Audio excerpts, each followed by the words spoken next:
स्वागत है आपका मूव मीडिया में। और आज सीतापुर में सपा के उपाध्यक्ष अमन प्रजापति ने मूव मीडिया से बात करते हुए कहा कि जब सपा सरकार थी तो यहाँ पे सबको रोजगार मिलता था, युवाओं का भला होता था, ग्रामीण इलाकों में भला होता था, किसानों का जो सपा सरकार अच्छा करती थी। लेकिन जब से भाजपा सरकार आई है उसने किसी का भी अच्छा नहीं किया है। ज़्यादातर जगह पे समस्याएं आपको देखने को मिलती है, लोगों को रोजगार नहीं मिल रहा है और किसानों को उनका हक नहीं मिल रहा है, ग्रामीणों को योजनाएं नहीं मिल रही हैं। तो इन सब चीज़ों को निशाना साधते हुए भाजपा को उन्होंने ये सारी बातें कही। अब देखना ये है, चुनाव नज़दीक है और किसकी बात ज़्यादा सही है ये जनता तय करती है, किसने ज़्यादा काम किया है। क्योंकि जितने भी नेता होते हैं ये आमने सामने एक दूसरे को बोलते हैं और एक दूसरे के ऊपर लांछन लगाते हैं कि इन्होंने ये नहीं किया, इन्होंने ये नहीं किया। लेकिन असल में जिसका काम बोलता है उसी को जनता वोट देकर जिताती है। अब देखना ये है कि जो चुनाव 2022 में है उसमें जनता किसको जिताती है। भाजपा भले ही सपा का कितना भी बुरा बोल ले या सपा भाजपा को कितना बुरा बोल ले, लेकिन जो निर्णय होगा वो आखिरी में उत्तर प्रदेश की जनता लेगी। भैया अमन प्रजापति, जिला उपाध्यक्ष समाजवादी पार्टी मुलायम सिंह ब्रिगेड। 2022 विधानसभा चुनाव नजदीक आ जाए, ऐसे में आपकी सरकार किन मुद्दों को लेकर लोगों के बीच में? हमारी सरकार युवाओं को रोजगार देने का काम करेगी, लोगों को जोड़ने का काम करेगी और हमारी सरकार ने सदैव लोगों को जोड़ने का ही काम किया है और विकास के कार्य किए हैं। 2022 में जिस तरीके से अभी मथुरा का एक मुद्दा गर्म हुआ था, जिसमें केशव प्रसाद जी ने ट्वीट भी किया था कि जो मथुरा को आगे लेकर 2022 का चुनाव लड़ा जाएगा। तो कहने का कुछ भी कह सकते हैं, लेकिन उनकी भाजपा सरकार ने सदैव युवाओं का शोषण किया है, उम्मीदों को छलने का काम किया है। रोजगार की जहां बात है, मैं मेन मुद्दा में रोजगार समझता हूं।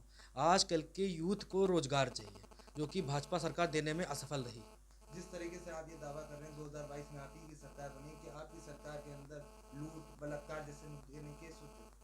हमारी सरकार में लोगों को अच्छी सुरक्षा दी गई, 100 नंबर दिया गया। 100 नंबर एक बहुत बड़ी हेल्पलाइन है। यहाँ तक कि कई देशों ने, विदेशों ने हमारे राष्ट्रीय अध्यक्ष जी की नीति को सराहने का कार्य किया है। और विकास के लिए अगर कहा जाए तो बीजेपी सरकार का ये कहना है कि सबसे ज्यादा विकास हमारी सरकार में हुआ। बीजेपी सरकार ने आदरणीय राष्ट्रीय अध्यक्ष श्री अखिलेश यादव जी की नेतृत्व में जो कार्य किए गए थे, उनका 5 साल पूरी तरीके से शिलान्यास ही किया है। खुद का कोई विकास कार्य अगर किया हो तो बता दें। अभी पूर्वांचल हाल ही में एक्सप्रेसवे का उन्होंने आदरणीय अखिलेश यादव जी के द्वारा बनाया गया। लेकिन जिस तरीके से अभी कोरोना की दूसरी लहर के टाइम ये भी हुआ था कि ऑक्सीजन की कमी से लोगों की मृत्यु हुई थी, लेकिन बीजेपी सरकार ने कहा कि हमारी सरकार में ऐसा कुछ नहीं हुआ, ऑक्सीजन से किसी प्रकार के लोगों की मृत्यु नहीं हुई। ये तो आप देख सकते थे कि गंगा के किनारे किस तरीके से लाशों का ढेर लगा हुआ था, अंबार लगा हुआ था, तब कहाँ थे सब। 69,000 शिक्षा अभ्यर्थियों को लेकर जिस तरीके का धरना प्रदर्शन दिया जा रहा है, सरकार का भी कहना अभी किसी प्रकार की उन लोगों पर सुनवाई नहीं की। इस पर आप क्या कहना? अभी कुछ ही दिन पहले, 1 ही 2 दिन पहले एक वीडियो वायरल हुआ है। अभ्यर्थियों ने जो आंदोलन कर रहे थे उनको दौड़ा दौड़ा के मारने और पीटने का काम किया है। अगर आप रोजगार मांगते हैं तो सरकार आपको लाठी और डंडे ही दे सकती है। हाल ही में भी टीट के एग्जामिनेशन भी लीक हो गए थे, इस पर क्या? टेट का भी एग्ज़ाम लीक हुआ और कई 13 तरीके के और भी पेपर लीक करने का काम जो हुआ है भाजपा सरकार में ही हुआ है। युवाओं को छलने का काम किया है, उनकी उम्मीदों को तोड़ने का काम किया है। युवा बहुत आक्रोशित है और युवाओं का जन समर्थन हमारी पार्टी समाजवादी पार्टी को मिल रहा है और 2022 में पूर्ण बहुमत से समाजवादी पार्टी सरकार आ रही है आदरणीय अखिलेश यादव जी के नेतृत्व में।